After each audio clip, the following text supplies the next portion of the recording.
കർത്താവിന്റെ നാമം ഈ വൈകിയ വേളയിൽ അനുഗ്രഹമായി തീരട്ടെ. വീണ്ടും എന്നായ കർത്താവ് യേശു ക്രിസ്തുവിന്റെ നാമത്തിലും എല്ലാവർക്കും സ്നേഹവന്ദനം.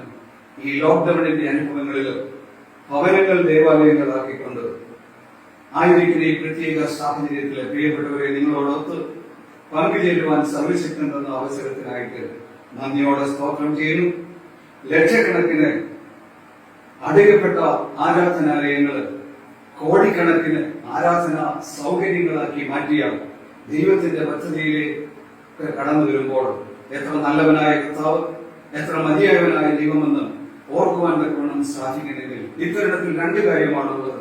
ഒരു കൂട്ടർക്ക് ഭയം, ആകുല ചിന്ത, ഭാവിയെക്കുറിച്ചുള്ള ഭീതി, മരണഭീതി ഇതിലൊക്കെ ആയിരിക്കുമ്പോൾ മറ്റൊരു കൂട്ടര് ദൈവ സന്നിധി, പ്രാർത്ഥന, തിരുവചന ധ്യാനം, ആരാധന ഇങ്ങനെയൊക്കെ ആയിരിക്കുന്നു.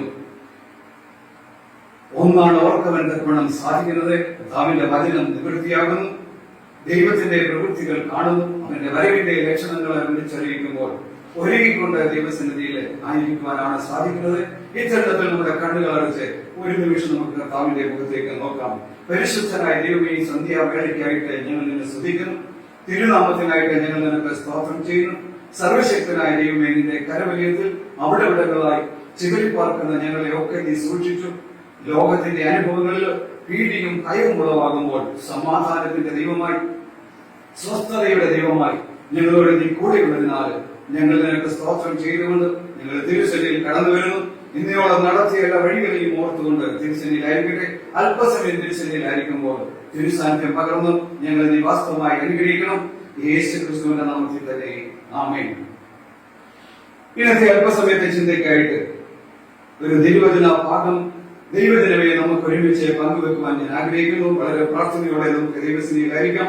അപ്പോസ്തലനായ പൗലോസ് എഫെസ്യർക്കെഴുതിയ ലേഖനം 5-ാം അധ്യായത്തിന്റെ 1-ാമത്തെ വാക്യം, ആകയാൽ പ്രിയമക്കൾ എന്ന പോലെ ദൈവത്തെ അനുകരിപ്പിൻ.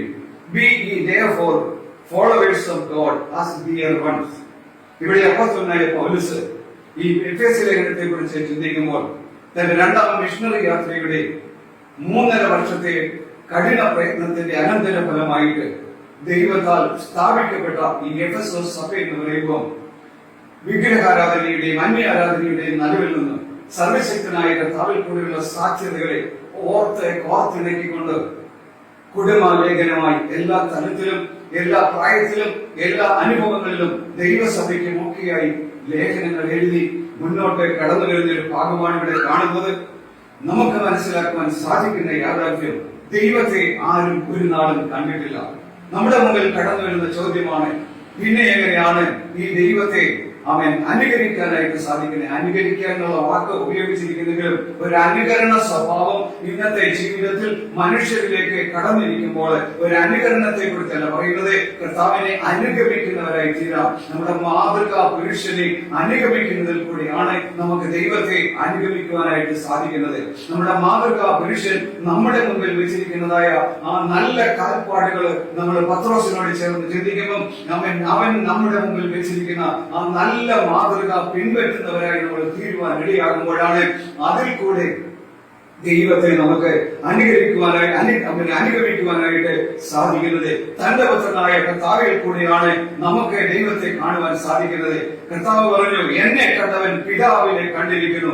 അങ്ങനെയാണെങ്കിൽ സ്വർഗസ്ഥനായ പിതാവെ എന്ന് വിളിച്ചുകൊണ്ട് ചെല്ലുവാൻ നമുക്ക് ലഭിച്ച ഭാഗ്യ പദവിയെ നന്ദിയോടെ സ്മരിച്ചുകൊണ്ടായിരിക്കാം. തന്റെ പുത്രനായ കർത്താവിനെ കുറിച്ച് പറയുമ്പോൾ വളരെ വ്യക്തമായി ദൈവത്തിന്റെ വചനം പറയുന്നു, തന്റെ പുത്രനായ കർത്താവിൽ നമുക്ക് കാണുവാൻ സാധിക്കുന്നത് അവൻ ദൈവത്തിന്റെ സകല സമ്പൂർണതയും ദേഹരൂപമായി വസിക്കുന്നത്, വചനം ജഡമായി കൃപയും സത്യവും നിറഞ്ഞ് മനുഷ്യന്റെ ഇടയിൽ വാർത്ത കാണിച്ച കർത്താവിനെ കുറിച്ച് ഓർക്കുവാൻ തക്കവണ്ണം സാധിക്കും. തന്റെ സകല സമ്പൂർണതയും, കണ്ടിട്ടില്ലാത്ത ദൈവത്തിന്റെ സകല സമ്പൂർണതകളും വിസിബിളായി കർത്താവായ യേശു ക്രിസ്തുവിൽ കാണുവാൻ ഇടയാകുമ്പോൾ ആ കർത്താവ് നമുക്ക് കാണിച്ചു തന്ന മാതൃകയും, കർത്താവ് നമ്മുടെ മുമ്പിൽ വെച്ചതും, കർത്താവ് നമുക്ക് വേണ്ടി ചെയ്തതും, ആ കാൽവരിയുടെ ഉയരങ്ങളിൽ ചെയ്തതും ഒക്കെ ഈ പ്രത്യേക തരുണത്തിൽ നമ്മൾ ഓർക്കുവാൻ ഇടയാകുമ്പോൾ ഇപ്പോഴത്തെ കഷ്ടതകൾ സാരമില്ല. അവൻ നമുക്ക് വേണ്ടി കഷ്ടം സഹിച്ചവനാണ്. അവൻ നമുക്ക് വേണ്ടി സകലവും അവൻ ഏൽപ്പിച്ചു കൊടുത്തവനാകുന്നു. എങ്കിൽ അവൻ തന്നെ കുറിച്ച് ദൈവത്തിന്റെ വചനത്തിലെ പിന്നെയും പറയുമ്പോൾ, എബ്രായ ലേഖനത്തിലേക്ക് നിങ്ങളുടെ ചിന്തയെ ഞാൻ കൊണ്ടുവരുമ്പോൾ, അപ്പോസ്തലനായ പൗലോസിനാൽ വിരചിതമായ ലേഖനമാണെങ്കിൽ അവിടെ തന്നെ താൻ പറയുന്നു, അതിന്റെ 1-ാം അധ്യായത്തിലേക്ക് വരുമ്പോൾ, തത്വത്തിന്റെ മുദ്രയും തേജസ്സിന്റെ പ്രവയുമാകുന്ന He is the express image. ഒരു മനുഷ്യനെ കാണുവാൻ തക്കവണ്ണം കഴിയാത്ത ദൈവത്തെ ദൈവത്തിന്റെ ഉള്ള രൂപത്തിൽ, ഉള്ള ഭാവത്തില് മനുഷ്യരുടെ കണ്ണുകളിൽ വെളിപ്പെടുത്തി കൊടുത്തതാണെങ്കിൽ നമുക്കിന്ന് അവിടെവിടങ്ങളിൽ ഇരുന്ന് ഈ കർത്താവിന്റെ മനോഹര രൂപം നമ്മുടെ ഉള്ളിലേക്ക് വരട്ടെ. Let us look unto the face of God. അവൻ ദൈവത്തിലേക്ക് നോക്കുമ്പോൾ ഈ കർത്താവായ യേശു ക്രിസ്തുവിനെ നമ്മുടെ മുമ്പിൽ വരുമ്പോൾ അവൻ തേജസ്സിന്റെ പ്രഭയാണ്. അങ്ങനെയെങ്കിൽ ഈ കൂരിരുട്ടിന്റെ പശ്ചാത്തലം എന്ന് പറയുന്നത് പോലെ, ഈ പ്രതികൂലങ്ങളുടെ വഴികൾ എന്ന് പറയുന്നത് പോലെ, ഈ ഭാരമുള്ള ജീവിതത്തിന്റെ വഴികൾ എന്ന് പറയുന്നത് പോലെ ആയിരിക്കുന്ന ഈ സാഹചര്യങ്ങളിൽ, ഈ പ്രത്യേക ലോക്ക്ഡൌൺ സിറ്റുവേഷനിൽ ആരും സഹായമില്ലെങ്കിലും കർത്താവിന്റെ മുഖത്തേക്ക് നോക്കിയാല് ദ എക്സ്പ്രസ് ഇമേജ്, ആ കർത്താവിന്റെ മനോഹര രൂപത്തിൽ നിന്ന് അവൻ സൂര്യനെ പോലെ, പത്മോസിൽ പറഞ്ഞ നീ സൂര്യനെ പോലെ ശോഭിക്കുന്ന കർത്താവിന്റെ തേജസ് നമ്മുടെ ഇരുട്ടിന്റെ അനുഭവങ്ങളിലേക്ക് ഇറങ്ങി വന്ന് അത് നമുക്കൊരു വിടുതലാകട്ടെ, അത് നമുക്കൊരു ദൈവപ്രവൃത്തിയായി, ഒരു സമാധാനമായി, സന്തോഷമായി മാറുവാൻ ഇടയാകുന്നെങ്കിൽ. ഇനി ഞാൻ എന്റെ വിഷയത്തിലേക്ക് കടന്നു വരുമ്പോൾ ചുരുങ്ങിയ ചിന്തയാണല്ലോ നമ്മുടെ മുമ്പിലുള്ളത്.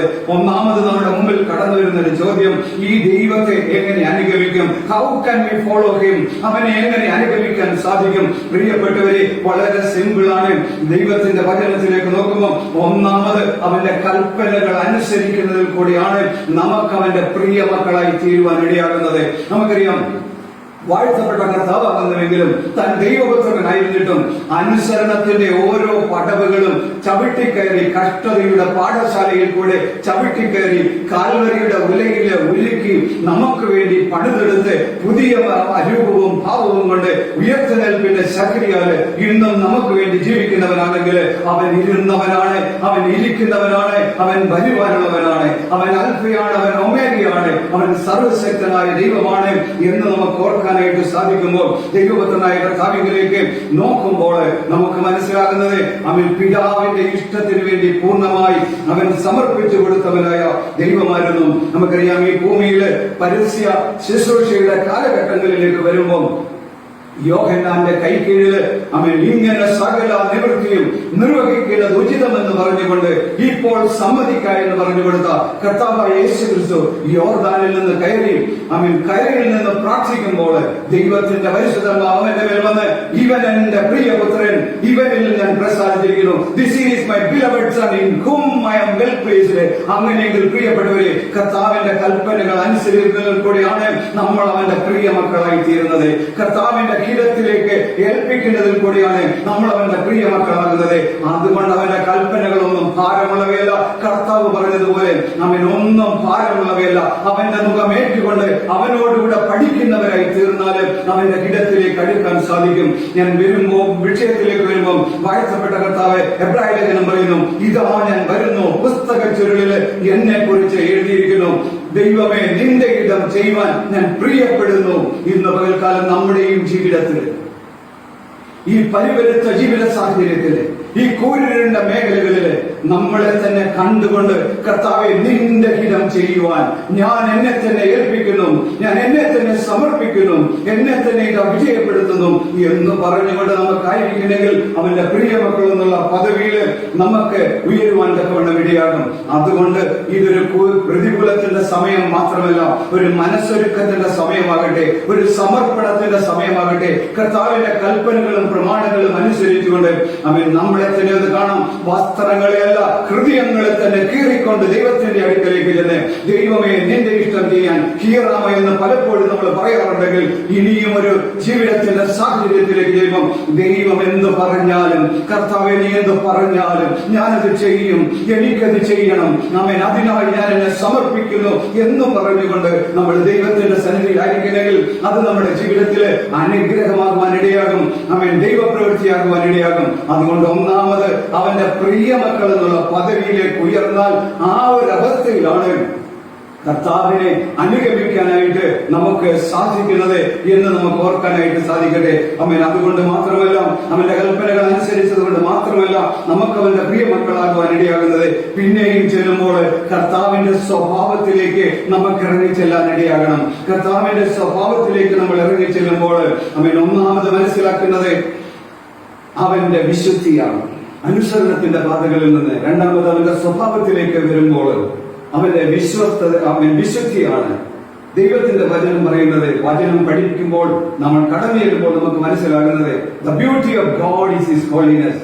ആ കർത്താവിന്റെ സൗന്ദര്യമാകുന്ന വിശുദ്ധി നമ്മുടെയും ജീവിതത്തിലേക്ക് ഉണ്ടാകുവാൻ തക്കവണ്ണം ഇടയാകുന്നാൽ നമ്മെ കാണുന്നവരെ ആ ദൈവത്തിന്റെ തേജസ്, ദൈവത്തിന്റെ വിശുദ്ധി നമുക്ക് നമ്മുടെ ജീവിതത്തിലുള്ളത് കാണുവാൻ ഇടയാകും. വാഴ്ത്തപ്പെട്ട കർത്താവ് പറഞ്ഞു, ഞാൻ വിശുദ്ധനായിരിക്കുന്നത് പോലെ നിങ്ങളും വിശുദ്ധരാകുവിൻ. അതുകൊണ്ട് പ്രിയപ്പെട്ടവരെ, വിശുദ്ധി നമ്മുടെ നിലവാരമാകട്ടെ, വിശുദ്ധി നമ്മുടെ ജീവിതത്തിന്റെ മാതൃകയാകട്ടെ. അങ്ങനെയാകുമ്പോഴാണ് അത് ദൈവസന്നിധിയിൽ നമുക്ക് പൂർണ്ണമായി ഒരു അംഗീകാരത്തോടെ. കാരണം ദൈവത്തിന്റെ വചനം പഠിക്കുമ്പോൾ ശുദ്ധീകരണം കൂടാതെ ആർക്കും ദൈവത്തെ പ്രസാദിപ്പിക്കാൻ കഴിയത്തില്ല, ശുദ്ധീകരണം കൂടാതെ ആർക്കും ദൈവത്തെ കാണുവാൻ കഴിയുകയില്ല എന്നുള്ളത് കൊണ്ടും വിശുദ്ധമായ ഒരു ജീവിതം നമുക്ക് അനിവാര്യമാണ്. പലപ്പോഴും ഇന്ന് ദൈവസഭകളിൽ പറയാത്തത്, സമൂഹങ്ങളിൽ ചിന്തിക്കാത്തത്, അവൻ ഓർക്കാൻ കഴിയാത്തത് എന്തുമാകാം, ഏതുമാകാം, കർത്താവിന്റെ നാമം പറഞ്ഞാൽ മതി എന്നൊക്കെ പറയുന്ന ഒരു കാലഘട്ടത്തിലാണെങ്കിൽ ദൈവത്തിന്റെ വചനം പറയുന്നു, അവന്റെ വിശുദ്ധ സ്ഥലത്ത് ആര് നിൽക്കും, അവന്റെ വിശുദ്ധ പർവ്വതത്തിൽ ആര് കയറും. കൈയും നാവും കാലും കൊടുക്കലും വാങ്ങലും എല്ലാറ്റിന്റെയും അനുഭവങ്ങളിൽ ഒരു വിശുദ്ധി ആവശ്യമാണ്. കാരണം എന്തെന്ന് ചോദിച്ചാൽ ആ വിശുദ്ധ സ്ഥലത്ത് നമ്മൾ നിൽക്കേണ്ടവരാണ്. ചുറ്റുപാടുകളിലേക്ക് നോക്കേണ്ട. ഈ പ്രത്യേക സാഹചര്യങ്ങളിൽ നമ്മെ തന്നെ ഒന്ന് വിശുദ്ധീകരിക്കുന്ന ദിവസമാകട്ടെ, നമ്മെ തന്നെ ഒന്ന് കാണുന്ന ദിവസങ്ങളാകട്ടെ, നമ്മെ തന്നെ ഒന്ന് ഒരുക്കപ്പെടുന്ന ദിവസങ്ങളാകട്ടെ. വചനപ്രകാരം നിലത്ത് ഉലയിലൊരുക്കി 7 പ്രാവശ്യം ശുദ്ധി ചെയ്ത വെള്ളി പോലെയുള്ള ദൈവത്തിന്റെ വചനത്താല് ശുദ്ധീകരിക്കപ്പെട്ടവരായി, വിശുദ്ധിയുടെ ആത്മാവിനാൽ വിശുദ്ധീകരിക്കപ്പെട്ടവരായി, ആ വിശുദ്ധ വചനത്താല് കഴുകപ്പെട്ടവരായി ഞാനും നിങ്ങളുമായിരിക്കണമെങ്കിൽ നമുക്കറിയാം, സർവശക്തനായ ദൈവം വിളിച്ചിട്ട് മോശ ചെന്നെങ്കിൽ അവനോട് പറഞ്ഞു, നീ നിൽക്കുന്ന സ്ഥലം വിശുദ്ധമാകിയാൽ നിന്റെ കാലിലെ ചെരുപ്പുകൾ എറിഞ്ഞു കളകാം.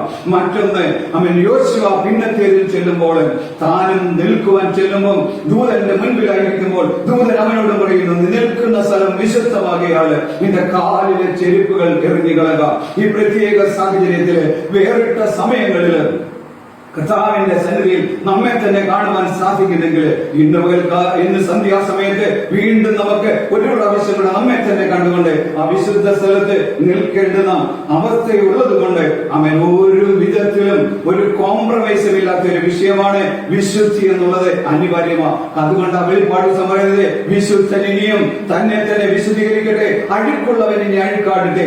ആരെന്ത് ചെയ്യുന്നു എന്നുള്ളതല്ല, നമ്മുടെ ജീവിതത്തിന്റെ പാതകളിലേക്ക് ആ വിശുദ്ധിയിലേക്ക് കൊണ്ട്.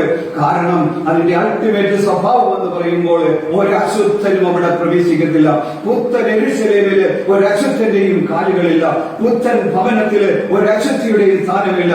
കഴുകപ്പെട്ട അവൻ ശുദ്ധീകരിക്കപ്പെട്ട ജീവിതത്തിന്റെ അനുഭവമാകുന്നെങ്കിൽ അവൻ വിശുദ്ധിയിൽ കൂടെ അവന്റെ സ്വഭാവത്തിലേക്ക് അടുക്കുമ്പോൾ ഞാനും നിങ്ങളും അവന്റെ അനുഗാമികളായി മാറുവാൻ തക്കവണ്ണം ഇടയാകുന്നു.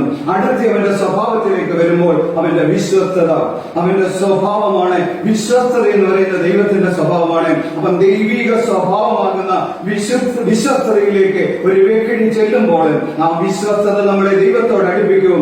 ദൈവത്തോടുള്ള കാര്യങ്ങളിൽ അവൻ കൊടുക്ക ഇടപാടുകളിൽ ഒക്കെ നമ്മളെ വിശുദ്ധ ജീവിതത്തിന്റെ അവസ്ഥകളിൽ അനുഭവങ്ങളിലായിരിക്കുമ്പോൾ അത് നമ്മെ കൂടുതൽ പ്രാഗൽഭ്യത്തോടെ അവന്റെ അടുക്കലേക്ക് ചെല്ലാൻ സാധിക്കും. മനസ്സാക്ഷി നമ്മെ കുറ്റം വിധിക്കുന്നില്ല എങ്കിൽ ദൈവത്തോട് പ്രാഗൽഭ്യമുണ്ടെന്ന് പറയുമാറ് കറകൾ മാറി, കുറവുകൾ മാറി, ദൈവമേൽപ്പിച്ചതിൽ, ദൈവം തന്നതില്, ദൈവത്തോട് പറഞ്ഞതില് നമ്മൾ അടുത്ത് ഏൽപ്പിക്കപ്പെടുവാൻ ഇടയാകുമ്പോൾ അവൻ അപ്പസ്തലനായ പൗലോസ് തിമോഥെയോസിന്റെ ലേഖനം എഴുതുമ്പോൾ പറയുകയാണ്, God cannot deny his character. ദൈവത്തിന് തന്റെ സ്വഭാവം ത്യജിച്ചു കളയുവാൻ കഴിയത്തില്ലല്ലോ. ഈ ക്ഷണികമായ ആയുസ്, 7-10 ഏറെയായാല് 80 മാത്രമെന്ന് പറയുന്ന ഈ ക്ഷണികമായ ആയുസ്സില് വിശ്വസ്തരായി നിന്നാല് അവസാനം കേൾക്കുവാൻ പോകുന്ന ആ ഒരു ശബ്ദം അതാണ്, നന്നോ നല്ലവനും വിശ്വസ്തനുമായ ദാസനെ ദാസിയെ എന്നുള്ള പേര് കേൾക്കണമെങ്കിൽ ക്ഷണികമായ ആയുസ്സില് ഞാനും നിങ്ങളും വിശ്വസ്തരായി തീർന്നേ മതിയാകുള്ളൂ. God cannot deny his character. അവന് തന്റെ സ്വഭാവം ത്യജിക്കാൻ കഴിയത്തില്ലെങ്കിൽ ദൈവസന്നിധിയില് എടുത്ത തീരുമാനത്തില്, ദൈവസന്നിധിയിൽ പറഞ്ഞ കാര്യങ്ങളില്, കൊടുക്കൽ വാങ്ങുകളില്, ദൈവത്തോട് പറഞ്ഞതില്, ദൈവം ഓർപ്പിച്ചതില്, അനുദിന ജീവിതത്തില് ഞാനും നിങ്ങളും അടുത്തു വരുമ്പോൾ ഞാനും നിങ്ങളും ഒരു സദ്വർത്തമാനം കേട്ടവരാണ്. പ്രിയമുള്ളവരെ, പിന്നെയും നമ്മളെ ചിന്തിച്ച് നോക്കുമ്പോൾ അവന്റെ കൽപ്പനകൾ മാത്രം പ്രമാണിച്ചാൽ പോരാ. അവന്റെ വചനം അനുസരിക്കുന്നവരായി ഞാനും നിങ്ങളും അവന്റെ സ്വഭാവമാകുന്ന വിശുദ്ധിയിലും അവന്റെ സ്വഭാവമാകുന്ന അവന്റെ വിശ്വസ്തതയിലും നിന്നുകൊണ്ട് മുന്നോട്ട് പോകുമ്പോൾ അടുത്തതില് നമ്മെ വിളിച്ചിരിക്കുന്ന വിളിക്ക് അനുസരണമായ അവന്റെ ശുശ്രൂഷയില് അവന് മോശമുഖാന്തരം എഴുതുന്ന പഞ്ചപുസ്തകത്തിലേക്ക് കടന്നു വരുമ്പോൾ നിന്റെ ദൈവമായ കർത്താവിനെ പൂർണ്ണ ഹൃദയത്തോടും പൂർണ്ണ മനസ്സോടും പൂർണ്ണ ആത്മാവോടും കൂടെ സ്നേഹിക്കണം, അതുപോലെ തന്നെ സേവിക്കണം. ഞാനും നിങ്ങളും മറന്നു പോകരുതേ. മാറി മാറി വരുന്ന പുരോഹിതന്മാരെ മാറ്റി മാറ്റി വെച്ച് അവൻ കടത്തിവിടുന്ന ശീലം മാറിയിട്ട് വാഗ്ദത്തങ്ങളിൽ അധിഷ്ഠിതനായ ഒരു മഹാപുരോഹിതൻ നമുക്ക് വേണ്ടിയുള്ളത് കൊണ്ട് നമ്മുടെ സ്ഥിതി മാറ്റി, നമ്മുടെ പാപം ക്ഷമിച്ച്, നമ്മുടെ അകൃത്യങ്ങൾ മായിച്ച് നമ്മെ അവന്റെ രാജ്യവും പുരോഹിതന്മാരുമാക്കി നമ്മെ അന്ധകാരത്തിൽ നിന്ന് അത്ഭുത പ്രകാശത്തിലേക്ക് വിളിച്ച് അവന്റെ സൽഗുണങ്ങളെ ഘോഷിപ്പാൻ തിരഞ്ഞെടുക്കപ്പെട്ട രാജകീയ പുരോഹിത വർഗവും വിശുദ്ധ വംശവും സ്വന്തം ജനവുമാക്കി തീർത്തെങ്കില് ഈ പുരോഹിത വർഗമാക്കി തീർത്തിരിക്കുന്ന നമ്മുടെ സ്വഭാവം നമ്മൾ ഏൽക്കണം.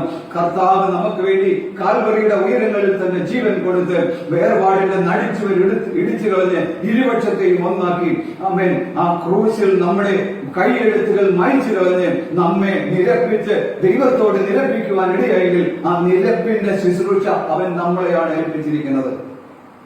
ആ നിരപ്പിന്റെ ശുശ്രൂഷ അവൻ നമ്മളെ ഏൽപ്പിച്ചിരിക്കുമ്പോൾ ആ ശുശ്രൂഷയിൽ നമ്മളായിരിക്കണം. കർത്താവ് ചെയ്യേണ്ട കാര്യങ്ങൾ ഈ ഭൂമിയിൽ നമ്മൾ ചെയ്യുന്നവരായി മാറണം. കർത്താവ് നമ്മളെ ഏൽപ്പിച്ചിരിക്കുന്ന ദൗത്യങ്ങളിൽ അവന്റെ സാക്ഷികളായിട്ട് ദൈവവചനം പഠിപ്പിക്കുന്നു. എന്നാൽ പരിശുദ്ധാത്മാവ് നിങ്ങളുടെ മേൽ വരുമ്പോൾ നിങ്ങൾക്ക് ശക്തി ലഭിച്ചിട്ട് നിങ്ങൾ യെരൂശലേമിലും യഹൂദയിലും ശമര്യയിലും ഭൂമിയുടെ അറ്റത്തോളം എന്റെ സാക്ഷികളാകും. പ്രിയപ്പെട്ടവരെ, പൊതു ആരാധനയ്ക്ക് സമയമില്ല, പൊതുവായി കൂടി വരുവാനുള്ള സ്വാതന്ത്ര്യമില്ല. Every situation is locked. എല്ലാം അടഞ്ഞതാണെങ്കിലും അവൻ ടെലിഫോണിൽ കൂടെ അല്ലെങ്കിൽ വ്യക്തിപരമായി കാണുന്ന ഇടങ്ങളിൽ കർത്താവിന്റെ സ്നേഹം, കർത്താവ് നടത്തിയത് നമ്മൾ പങ്കുവെക്കുന്നവരായി തീരുമ്പോൾ അതിൽ കൂടെ വലിയ അനുഭവങ്ങളിലേക്ക് കർത്താവ് നമ്മളെ മാറ്റും. അതിന് ഹിതമാവണ്ണം നമ്മളായി തീരുവാനാണ് പരിശുദ്ധാത്മാവിനാൽ നമ്മളെ ശക്തീകരിച്ചിരിക്കുന്നതെങ്കിൽ പ്രിയപ്പെട്ടവരെ, അതിൽ നമ്മൾ ഉറ്റിരുന്ന് കർത്താവിന്റെ സന്നിധിയിലായിരിക്കണം. അതാണ് വാഴ്ത്തപ്പെട്ട കർത്താവ് പറഞ്ഞു, എന്നെ അയച്ചവന്റെ പ്രവൃത്തി തികയ്ക്കുന്നത് തന്നെ എന്റെ ആഹാരമാകുന്നു എന്ന് പറഞ്ഞാൽ, മലയാള ഭാഷയിൽ പറഞ്ഞാൽ, ഞാൻ ഭക്ഷണം കഴിച്ചില്ലെങ്കിലും എന്റെ ഉടയവന്റെ പ്രവൃത്തി ഞാൻ ചെയ്യുമെന്ന് പറഞ്ഞ് മുന്നോട്ട് പോകുന്നെങ്കിൽ അപ്പോസ്തലന്റെ സ്വഭാവം നമുക്ക് മനസ്സിലാക്കാം. അപ്പോസ്തലൻ പറഞ്ഞു, തന്റെ ജീവിതത്തിലെ അഗബോസ് എന്ന പ്രവാചകൻ പറഞ്ഞു, നിന്റെ മുമ്പിൽ വലിയൊരു പ്രതികൂലം നീ യെരൂശലേമിലേക്ക് പോകുമ്പോൾ ചെല്ലുന്നുണ്ട്. അവൻ മടി തൊട്ട് മുടിയോളം വലിഞ്ഞു കെട്ടിയതുപോലെ നിന്റെ മുമ്പിൽ ഒരു പ്രതികൂലം വരുന്നു. അവൻ ഒരൊറ്റ ഭാഷയിൽ പറയുകയാണ്, എന്റെ ജീവനെ ഞാൻ വലിയേറിയതായി എണ്ണുന്നില്ല. ഇതായിരിക്കണം നമ്മുടെയും ജീവിതം. എന്റെ കർത്താവ് എന്റെ മുമ്പിൽ തന്നത്, അവൻ എന്നെ ഏൽപ്പിച്ചത് നിവർത്തിക്കാമോ എന്ന് മാത്രമേ ഞാൻ ആഗ്രഹിക്കുന്നുള്ളൂ എന്ന് പറയുന്നെങ്കിൽ ആ ഒരു ദൗത്യം നമ്മുടെയും ജീവിതത്തിൽ ഉണ്ടാകട്ടെ. അതിൽ കൂടിയാണ് കർത്താവിന്റെ നാമം മഹിമപ്പെടുവാൻ തക്കവണ്ണം ഇടയാകുന്നത്. അതുകൊണ്ട് ഈ ദിവസങ്ങളിൽ അതിൽ കൂടെ അവന്റെ സേവയിൽ നമ്മളായിരിക്കുമ്പോൾ, അവന്റെ വേലയിൽ നമ്മളായിരിക്കുമ്പോൾ, പരിശുദ്ധാത്മാവ് തരുന്ന ശക്തിയിലായിരിക്കുമ്പോൾ അതിൽ കൂടെ കർത്താവിനെ മഹത്വപ്പെടുത്തുന്നതോടൊപ്പം തന്നെ അവന്റെ അനുഗാമികളായി തീരുവാൻ, കർത്താവ് ചെയ്തത് തന്നെ ചെയ്തുകൊണ്ട് അവൻ പിതാവിന്റെ ഹിതത്തിന് വേണ്ടി നിന്നുവെങ്കിൽ പകലുള്ളത്തോളം അയച്ചവന്റെ പ്രവൃത്തി ചെയ്യുന്നവരായി തീരാൻ ഈ പ്രത്യേക സാഹചര്യങ്ങളിൽ നമുക്കിടയാകട്ടെ. പിന്നെയും അടുത്തതായി ചിന്തിക്കുമ്പോൾ കർത്താവിന്റെ സ്വഭാവത്തിന്റെ ഏറ്റവും ശ്രേഷ്ഠമായ ഒരു സ്വഭാവം എന്ന് പറയുന്നത് തന്റെ പ്രാർത്ഥനാ സ്വഭാവം. പ്രിയമുള്ളവരെ, ഈ ദിവസങ്ങളിൽ നമുക്ക് ഇഷ്ടം പോലെ സമയമുണ്ട്. ഒരു കൂടി വരവുകളില്ല. വേറിട്ട സമയമായിട്ട്, വേറിട്ട സാഹചര്യങ്ങളായിട്ട്, കുടുംബമായിട്ട് ഒക്കെ ചെലവഴിക്കുവാൻ ഇടയാകുന്നെങ്കിൽ ഒരു കൂട്ടർക്ക് ഭയം, ഒരു കൂട്ടർക്ക് പ്രതികൂലം, ഒരു കൂട്ടർക്ക് മരണഭീതി അവിടെയായിരിക്കുമോ കർത്താവിന്റെ സ്നേഹവും സമാധാനവും കണ്ടതായ ദൈവത്തിന്റെ പൈതലിനെ സംബന്ധിച്ചിടത്തോളം അവർക്ക് അതൊരു ജീവിതത്തിന്റെ നല്ല സമയമാണ്. പ്രാർത്ഥനയ്ക്ക് എന്റെ പ്രത്യേക ജീവിതാനുഭവം പറഞ്ഞാൽ ഇത്ര നേരം കർത്താവിന്റെ സന്നിധിയിൽ ചെലവഴിക്കുവാൻ തക്കവണ്ണം ഒരു പകൽക്കാലമൊക്കെ മിക്കവാറും മുഴുവൻ ഭാഗങ്ങള് ദൈവസേനയിലായിരിക്കാനൊക്കെ മണിക്കൂറുകൾ ദൈവസേനയിലായിരിക്കാൻ ഇടയായി എന്ന് പറയുമ്പോൾ ഒരു പ്രാർത്ഥനാ ശീലം നമ്മുടെ ജീവിതത്തിൽ ചെയ്തെടുക്കുവാൻ സാധിച്ചെടുക്കാൻ സാധിക്കുന്നെങ്കിൽ അത് ഏറ്റവും അനുഗ്രഹിക്കപ്പെട്ട ഒരു അനുഭവമായി തീരും എന്ന് നമുക്ക് എടുത്തു പറയുവാൻ തക്കവണ്ണം സാധിക്കും. കർത്താവ് താൻ ദൈവപുത്രനായിരുന്നിട്ടും തനിക്ക് അധികാരമുണ്ടായിരുന്നിട്ടും സ്വർഗത്തിലും ഭൂമിയിലും സകല അധികാരമുള്ളവനാണെങ്കിലും താൻ ഈ ഭൂമിയിലായിരുന്നപ്പോൾ ഒരൊറ്റ കാര്യം പോലും താന് ഒരിക്കൽ പോലും സ്വന്തമായിട്ട് ചെയ്തതായിട്ട് കാണാനായിട്ട് സാധിക്കുന്നില്ല. അങ്ങനെയെങ്കിൽ പ്രിയപ്പെട്ട ദൈവജനമേ, ഇന്ന് സന്ധ്യാസമയത്ത് ഞാൻ നിങ്ങളെ എല്ലാവരെയും ഒരു പ്രാവശ്യം കൂടെ പ്രോത്സാഹിപ്പിച്ച് അടുപ്പിച്ച് അനുഗ്രഹിക്കാൻ ആഗ്രഹിക്കുന്നത് പ്രാർത്ഥന എന്ന് പറയുന്നത് it is A communication with God.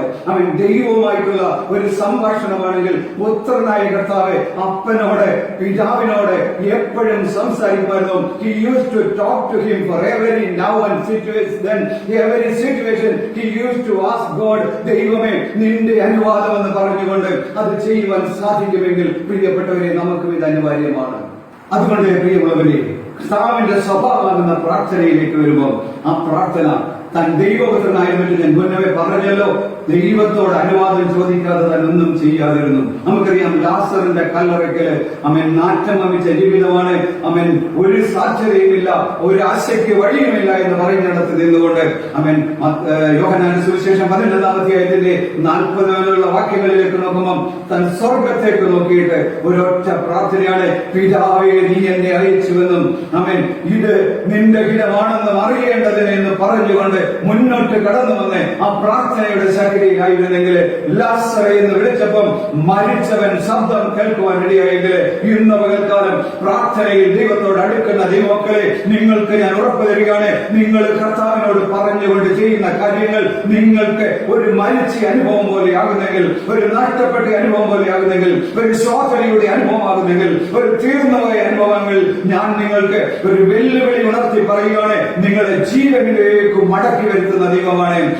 4 നാളായാലും നാറ്റം വമിച്ചാലും കല്ലറയുടെ മുൻപിൽ അവൻ ഇറങ്ങി വരുന്നവനാണ്. നമുക്കറിയാം സമാധാനം നഷ്ടപ്പെട്ട ശിഷ്യന്മാരുടെ ജീവിതത്തില് ഞങ്ങളുടെ ഗുരു പോയി, എല്ലാം കഴിഞ്ഞു, എല്ലാം തീർന്നു എന്ന് പറഞ്ഞ് മാറി നിന്ന ജീവിതത്തിന്റെ വഴികളില് കർത്താവ് ഇറങ്ങിച്ചെന്ന് നിങ്ങൾക്ക് സമാധാനം എന്ന് പറഞ്ഞെങ്കിൽ ഇന്ന് അവിടെവിടങ്ങളിൽ സമാധാനം നഷ്ടപ്പെട്ട് നാളെ കുറിച്ചുള്ള ചിന്തയില് ചുറ്റുപാടിലെ ആ മരണഭീതിയൊക്കെ നിങ്ങളെ തട്ടിയും മുട്ടിയും വീഴ്ത്തിയും നശിപ്പിച്ചും കളയുമോ എന്ന് ചിന്തിക്കുന്നെങ്കിൽ അതിന്റെ മുമ്പില് നിങ്ങൾക്ക് പ്രാർത്ഥന ഒരു ശക്തമായ ആയുധമാണ്.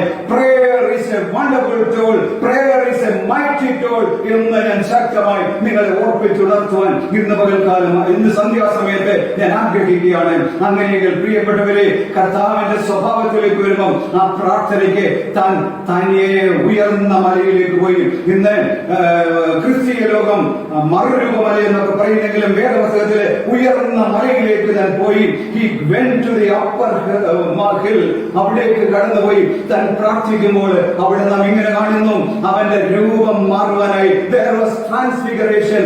അങ്ങനെയെങ്കിൽ ഈ പ്രതികൂലങ്ങളിൽ അവിടെ ഇരുന്ന് പ്രാർത്ഥിക്കുന്ന ദൈവജനമേ, ഈ സന്ധ്യാസമയത്ത് നിങ്ങളോട് പരിശുദ്ധാത്മാവ് തന്ന അധികാരത്തിൽ നിയോഗത്തില് ഞാൻ വിളിച്ചു പറയട്ടെ, പ്രാർത്ഥന നിങ്ങളിൽ ഒരു ട്രാൻസ്ഫിഗറേഷൻ ഉണ്ടാകട്ടെ. നിങ്ങളുടെ മുഖഭാവം മാറ്റട്ടെ, നിങ്ങളുടെ മുഖച്ഛായ മാറ്റട്ടെ. ആത്മീയ ജീവിതത്തിന്റെ മുഖച്ഛായ, ഭൗതിക ജീവിതത്തിന്റെ മുഖച്ഛായ, കുടുംബ പശ്ചാത്തലത്തിന്റെ മുഖച്ഛായ, തലമുറയുടെ വിഷയത്തിന്റെ പേരുള്ള മുഖച്ഛായ, എല്ലാം ആകമാനം മാറ്റി ഒരു ട്രാൻസ്ഫിഗറേഷൻ. അവിടെ നിന്ന് കരമേറ്റി കർത്താവിനോട് പറയാം, എന്റെ ജീവിതത്തിൽ ഈ പ്രാർത്ഥനയിൽ ഇട്ടിരുന്ന് എനിക്കൊരു വ്യതിയാനം, എനിക്കൊരു വ്യത്യാസം, എനിക്കൊരു ഭാവ വ്യത്യാസം മാത്രമല്ല, ഒരു രൂപ വ്യത്യാസം മാത്രമല്ല, മറുരൂപമലയെന്ന് വേദപഠിതാക്കളൊക്കെ പറയുന്നത് പോലെ ആ ഉയർന്ന മലയിൽ കർത്താവേ നിന്റെ രൂപം കണ്ടതുപോലെ ഒരു ദൈവീക തേജസ് എന്റെ മേൽ ഇറങ്ങുന്ന ഒരു അനുഭവമായി മാറുന്നെങ്കിൽ പ്രിയപ്പെട്ടവരെ, അവിടെയും നമ്മൾ കേട്ടു, ഇവൻ എന്റെ പ്രിയപുത്രൻ, ഇവനിൽ ഞാൻ പ്രസാദിച്ചിരിക്കുന്നു എന്നുള്ള ഉയരത്തിലെ ശബ്ദം കേട്ടെങ്കിൽ അവിടങ്ങളിലിരുന്ന് ഈ ശബ്ദം ശ്രവിക്കുന്ന പ്രിയപ്പെട്ടവരെ, പ്രാർത്ഥിക്കുന്ന പ്രിയപ്പെട്ടവരെ, ആരാധിക്കുന്ന പ്രിയപ്പെട്ടവരെ, ഒറ്റപ്പെട്ട അനുഭവങ്ങളിലായിരിക്കുന്നവരെ, നിങ്ങളുടെ മേലും ഈ തേജസ് ഇറങ്ങി വരട്ടെ. കൂരിരുട്ടിന്റെ അനുഭവങ്ങൾ മാറട്ടെ. അവൻ ഹബക്കൂക്കിനെ പോലെ, സങ്കീർത്തനക്കാരനെ പോലെ പറയാം, അവൻ എന്റെ ദീപത്തെ കത്തിക്കും, അവൻ എന്റെ അന്ധകാരത്തെ പ്രകാശമാക്കും. നിന്നാൽ ഞാൻ അവൻ മുൻ വൈരികളെ മെതിച്ചുകളെയും എല്ലാ പ്രതികൂലങ്ങളെയും ഞാൻ അതിജീവിക്കും. ഇതിന്റെ അപ്പുറത്തുള്ള സന്തോഷത്തിലേക്ക്, ആ മനോഹരമായ ഭാവത്തിലേക്ക്, രൂപത്തിലേക്ക് എന്നെ ഉയർത്താൻ. അങ്ങനെയാണെങ്കിൽ ഈ പ്രാർത്ഥന നമ്മുടെ ജീവിതത്തിന്റെ ഒരു സ്വഭാവമാകട്ടെ. ഈ പ്രാർത്ഥന നമ്മുടെ ജീവിതത്തിലെ ഒരു പ്രത്യേകതയായി മാറട്ടെ. അതിൽ കൂടെ കർത്താവിന്റെ നാമം മഹിമപ്പെടുന്നതോടൊപ്പം അവന്റെ അനുഗാമികളായി തീർന്ന് അവന്റെ പ്രിയ മക്കൾ എന്നുള്ള ശബ്ദം കേൾക്കുവാൻ നമുക്ക് തന്നെ ഒരു ട്രാൻസ്ഫിഗറേഷൻ ഇന്ന് വിശ്വാസത്തോടെ അവിടെവിടങ്ങളിലിരുന്ന് കരമേറ്റി പറ, Lord I want A transfiguration. ഒരു രൂപാന്തരം എന്റെ ജീവിതത്തിൽ, ഒരു വ്യത്യാസം എന്റെ ജീവിതത്തിൽ, ഒരു വ്യത്യാസം എന്റെ ജീവിതത്തിൽ തന്ന് എന്നെ നീ മാനിക്കണമേ, എന്നെ നീ അനുഗ്രഹിക്കണമേ. നിന്റെ അനുകാരിയായി തീരുന്നതോടെ, നിന്നെ അനുഗമിക്കുന്നതിൽ കൂടെ നിന്റെ പ്രിയ മക്കൾ എന്നുള്ള പദവിയിലേക്ക് എന്നെ ഉയർത്തണമേ. അതുകൊണ്ട് ഞാൻ ഒരിക്കൽ കൂടി അടിവരയിട്ട് പറയുന്നു, പ്രാർത്ഥന വ്യതിയാനങ്ങൾ വരുത്തുന്നതാണ്. Prayer give changes in life. Prayer can bring changes. പ്രാർത്ഥനയ്ക്ക് വ്യതിയാനങ്ങൾ വരുത്താൻ സാധിക്കുമെങ്കിൽ അവൻ ഈ ലോക്ക്ഡൌൺ നമ്മുടെ ജീവിതത്തിൽ പ്രാർത്ഥനാ സ്വഭാവമുള്ളവരായി മാറാം. വലിയ കാര്യങ്ങൾ ദർശിക്കുന്നവരായി തീരാനിടയാകാം. ദൈവ പ്രവൃത്തിക്ക് വേണ്ടി നമ്മെ തന്നെ ഏൽപ്പിക്കുന്നവരായി തീരാം. അതിൽ കൂടെ കർത്താവിന്റെ നാമം നമ്മുടെ ജീവിതത്തിൽ മഹിമപ്പെടുന്നതോടൊപ്പം ദൈവ കൃപയിൽ നമുക്ക് ശരണപ്പെട്ട് മുന്നോട്ട് പോകുവാനും സാധിക്കും. അവസാനമായി ഒരു കാര്യം കൂടെ ഓർപ്പിച്ചുകൊണ്ട് മുന്നോട്ട് പോകാനാണ് ആഗ്രഹിക്കുന്നത്. പ്രിയപ്പെട്ടവരെ, അവന്റെ കൽപ്പനകൾ അനുസരിച്ച് അവന്റെ വിശുദ്ധിയിൽ നമ്മളെ തന്നെയായിട്ട് മുന്നോട്ട് പോകുമ്പോൾ അവൻ ജഡത്തിലെയും ആത്മാവിലെയും സകല കൺവെൻഷനുകൾ കഴുകി ദൈവഭയത്തില് വിശുദ്ധിയെ തികയ്ക്കുന്നവരായി തീരുമ്പോൾ നമുക്കറിയാം അവന്റെ വിശ്വസ്തത നമ്മുടെ ജീവിതത്തിൽ ഉടലെടുക്കുവാനിടയാകും. അവന്റെ സന്നിധിയിൽ വിശ്വസ്തരായിരിക്കുമ്പോൾ അവസാനത്തോളം വിശ്വസ്തരായിരുന്നാൽ, അതുകൊണ്ട് പ്രിയമുള്ളവരെ, അവന്റെ കൽപ്പനകളും പ്രമാണങ്ങളും അനുസരിക്കുന്നവരായി അവന്റെ വിശുദ്ധിയിൽ നിന്നുകൊണ്ട് ജഡത്തിലെയും ആത്മാവിലെയും സകല കൺവെൻഷനുകളും കഴുകിക്കൊണ്ട് ദൈവഭയത്തിൽ വിശുദ്ധിയെ തികച്ച് മുന്നോട്ട് പോകുമ്പോൾ വിശ്വസ്തത നമ്മുടെ ജീവിതത്തിൽ അറിയാതെ ഉണ്ടാകുവാനിടയാകും. വിശ്വസ്തരല്ലാതെ ജീവിക്കുവാൻ സാധിക്കത്തില്ല, അവിശ്വസ്തത ജീവിതത്തിൽ ഉണ്ടാകത്തില്ല എന്ന് കാണാൻ സാധിക്കും. അതുമൂലം നമ്മൾ മുന്നോട്ട് പോകുമ്പോൾ ആ വിശ്വസ്തതയിൽ നിന്ന് ചെല്ലുമ്പോൾ കർത്താവിന്റെ സ്വഭാവമാകുന്ന അവനോട് സംസാരിക്കാതെ നമ്മുടെ ഒരു ജീവിതത്തിന്റെ പാതകളും കൊണ്ടുപോകുവാൻ നമുക്ക് കഴിയാത്തതായിട്ട് വരും.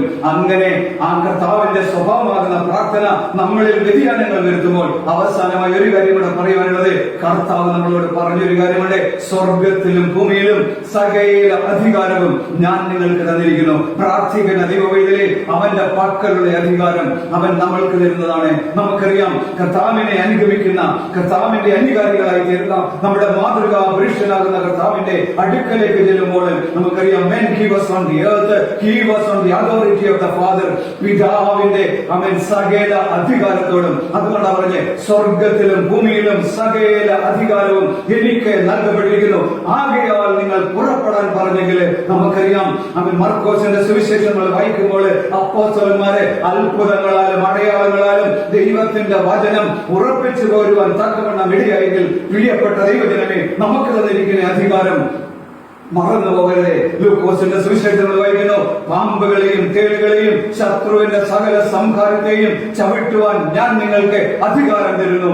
വിശുദ്ധിയിൽ ജീവിക്കുന്ന ദൈവവേദനെ, പ്രാർത്ഥന ജീവിതമുള്ള ദൈവവേദനെ, വിശ്വസ്തരായ ദൈവവേദനെ, നിങ്ങളുടെ ജീവിതത്തിലെ ദുഷ്ട ദുഷ്ടനായവന് ഒന്നും ചെയ്യാൻ സാധിക്കത്തില്ല. ചുറ്റുപാടിലെ ബാധകള്, ചുറ്റുപാടിലെ അടഞ്ഞ വഴികള്, ചുറ്റുപാടിലെ പ്രതികൂലങ്ങള് ഒന്നും നിങ്ങളോട് ചെല്ലത്തില്ല. കാരണം എന്തെന്ന് ചോദിച്ചാൽ അത്യുന്നതന്റെ മറവിലാണ്, സർവശക്തന്റെ നിഴലിലാണ് പകൽ പറക്കുന്നത്, ഉച്ചയ്ക്ക് നശിപ്പിക്കുന്നത്. മഹാമാരി, ഒരു സംഹാരവും നമുക്ക് പേടിപ്പാനില്ല. രക്തമടയാളമായിരുന്ന ഒരു ഭവനത്തിലും സംഹാരദൂതൻ കടന്നില്ല എങ്കിൽ പ്രാർത്ഥിക്കുന്ന ദൈവവേദനെ, വിശ്വസ്തരായി ജീവിക്കുന്ന ദൈവവേദനെ കർത്താവിന്റെ അധികാരത്തിൽ ഉണ്ടെങ്കിൽ ഈ അധികാരം സകലത്തെയും ചേർത്ത് നിർത്തുവാൻ കൃപ തരുന്നതാകുന്നെങ്കിൽ ഇന്ന് പകൽ സന്ധ്യാസമയത്ത് അവിടെവിടങ്ങളിലിരുന്ന് പ്രാർത്ഥിക്കുന്ന എന്നെ ശ്രമിക്കുന്ന ദൈവത്തിന്റെ ജനമേ, ഇന്ന് പകൽക്കാലം അവൻ കർത്താവ് തന്ന ഈ നിയോഗത്തിൽ നിന്നുകൊണ്ട് ഈ അധികാരം ഞാൻ നിങ്ങളിലേക്ക് കൈമാറുമ്പോൾ നിങ്ങളിലും വീര്യപ്രവൃത്തികൾ ഉണ്ടാകട്ടെ, നിങ്ങളിലും ദൈവപ്രവൃത്തി ഉണ്ടാകട്ടെ, നിങ്ങളും തിരികിലും നമ്മെ ചെയ്യുന്നവരായി തീർന്ന് കർത്താവിന്റെ അധികാരത്തിൽ നിൽക്കുമ്പോൾ അവന്റെ വലിയ പ്രവൃത്തികൾ നമ്മളിൽ ചെയ്യുവാൻ ഇടയാകുമ്പോൾ തന്നവനായ കർത്താവിന്റെ നാമം നമ്മുടെ ജീവിതത്തിൽ കൂടെ മഹിമപ്പെടുമെങ്കിൽ അവൻ ആകയാൽ പ്രിയ മക്കൾ എന്ന പോലെ സകലത്തിലും അവനെ അനുഗമിക്കുന്നവരായി തീർന്നുകൊണ്ട് അവൻ കൽപ്പനകൾ അനുസരിച്ച് ദൈവത്തിന്റെ വിശുദ്ധിയിൽ നിന്ന് വിശ്വസ്തരായി ജീവിച്ച് പ്രാർത്ഥനയില് അവൻ ദൈവശക്തി ഏറ്റെടുത്തുകൊണ്ട് അനുദിന ജീവിത ബന്ധാവുകളില് ദൈവം നമ്മെ നടത്തുന്ന എല്ലായിടങ്ങളിലും കർത്താവിന്റെ മഹത്വമുള്ള സാക്ഷികളായി നിന്ന് തിരുമഹത്വം നമ്മുടെ ജീവിതത്തിൽ വെളിപ്പെടുവാൻ സർവകൃപാലുവായ ദൈവം എല്ലാവരെയും സഹായിക്കട്ടെ എന്ന പ്രാർത്ഥനയോടെ ഞാൻ എന്റെ വാക്കുകൾ അവസാനിപ്പിക്കുമ്പോൾ നമുക്ക് അവിടെവിടങ്ങളായി നമ്മുടെ കണ്ണുകളടയ്ക്കാം, നമ്മുടെ നമുക്കൊരു നിമിഷം കർത്താവിനോട് പ്രാർത്ഥിക്കാം. പരിശുദ്ധനായ ദൈവമേ, ഇന്ന് ഞങ്ങളെ കൽപ്പിച്ച ദൈവജനത്തിന്റെ മുമ്പിൽ, ഇന്ന് ഞങ്ങൾ ഒരുമിച്ച് തന്ന ഈ കൂട്ടായ്മയുടെ മുമ്പിൽ, ഈ ആരാധനയുടെ മുമ്പിൽ, ഈ ദൈവ ശബ്ദത്തിന്റെ മുമ്പിൽ ഞങ്ങൾ വിജയപ്പെടുത്തുന്നു. പ്രിയ മക്കളായി തീരുവാൻ കർത്താവെ കൃപ ചെയ്യണമേ. നിന്റെ സന്നിധിയില് കർത്താവേ, നിന്റെ കൽപ്പനകളും പ്രമാണങ്ങളും അനുസരിക്കുന്നവരായി അതിന്റെ നടുവിൽ വ്യാപരിക്കുന്ന ദൈവിക അനുഗ്രഹങ്ങളെ അനുസരിക്കുന്നവർക്കുള്ള അനുഗ്രഹങ്ങൾ ഒന്നുപോലും കുറയാതെ ഏറ്റെടുക്കുന്നവരായി തീരാൻ കർത്താവേ നീ കൃപ ചെയ്യണം. നിന്റെ വിശുദ്ധിയിൽ സൂക്ഷിക്കണം. നിന്റെ വിശ്വസ്തത ജീവിതത്തിൽ ഉണ്ടാകുവാൻ ഇടയാകണം. അതിനേക്കാൾ വലിയായി കർത്താവേ, നിന്റെ അധികാരത്തിൽ നിന്നുകൊണ്ട് ആ പ്രാർത്ഥനയിൽ ഇട്ടിരുന്ന് സകലത്തിന്റെയും വിടുതൽ പ്രാപിച്ച് ഈ വരും കാലങ്ങളിൽ നിനക്ക് വേണ്ടി അധികം ശോഭിക്കുവാൻ സഭയായി, വ്യക്തികളായി, കുടുംബങ്ങളായി സഹായിക്കണം. അവിടെവിടങ്ങളിൽ ചിതറപ്പെട്ട ആരാധനകളെ കർത്താവെ നീ കൂട്ടിവരുത്തണമേ.